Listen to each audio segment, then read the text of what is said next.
It's time that you name your well, that you give your well a name.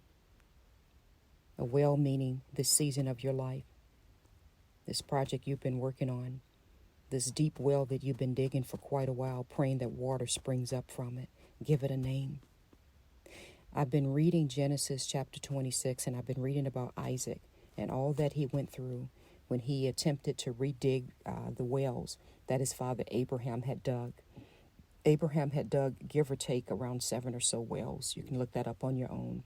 But the premise of me reading this, and I've been studying this out for quite a while, is when Isaac went and redug those wells, he faced a lot of opposition. A lot of opposition. A lot of opposition, people saying that this well belonged to them. A lot of opposition regarding people filling the wells up with sand. And it wasn't until he moved on again and he came to an area, he dug a well, water sprung up from it. He named that well Rehoboth. That's Rehoboth. He gave it a name. And what I found that was so interesting about this name is that name means, now the Lord has given us room and we will flourish in the land. He gave it a name.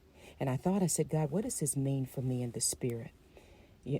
Many of you are aware that I've been away for several weeks now. I've not been posting much on social media. I've definitely not been putting up podcasts or doing much of any of that. I've been focusing on my walk with God, digging the well that God has for me to dig in my life at this season that I'm going through now, focusing on God, give me divine insight and instruction.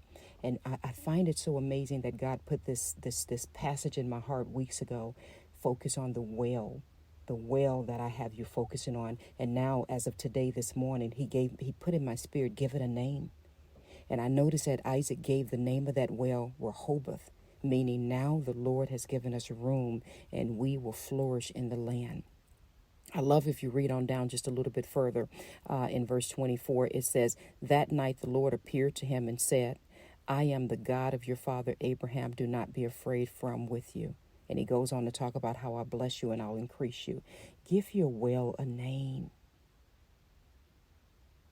Proclaim in the spirit what you have been working on, that God will bless it, that you will flourish, that you finally came to a place where you're going to have peace on all sides in your life. Give it a name.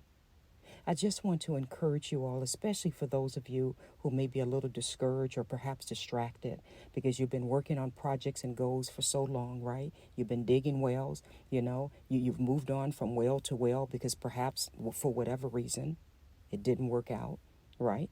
Right? There was sand poured into your well, right? I pray to God that you're encouraged and that you understand that with God, all things are possible. This is a season in our lives where I truly believe God has given us open space and room to grow.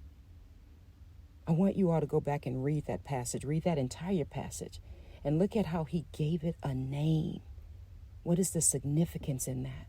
The name had a meaning, and in this case, it meant now the Lord has given us room and we will flourish in the land. I pray to God that is your testimony for this season in your life, for this well that you've been digging and you've been working on. I pray to God that water begins to spring up and flow from it, that you are a blessing to your family and others, I should say, for generations to come. And I pray that you know all of your hard work has not been forgotten. If you allow me to deviate just one moment, it kind of reminds me of the story in the book of Esther, when the king couldn't sleep that night, and the king had them bring the book of Chronicles to him. And the king was looking through, all of the events that had happened. And the king asked, what kind of favor has been given to Mordecai for what he did for me? You all know what I'm referring to. And the servant says, well, nothing. He hadn't been honored. And it reminded me of just, oh my goodness, the king does not forget us. The king doesn't forget. The king, our God, the only God, by the way, I should say, he doesn't forget, and he sees all of the hard work that you've been doing throughout the years. He sees how you've been giving. He sees your efforts. He hears your prayers. He won't forget you. So I ask today that you take a stand, my dear brothers and sisters, and you name your well. You give it a name. Rehoboth, meaning the Lord has given us room and we will flourish in the land. I love you all. I want you all to be greatly encouraged. Thank you for all of the love, the prayers I've been hearing from you all. I thank you. I thank you. Thank you even for giving me the space and the room to grow.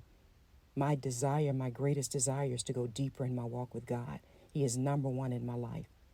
I love you all. Be encouraged. Give your well a name. You're listening to Unlocking Greatness Podcast with Zenja Glass. I love you all.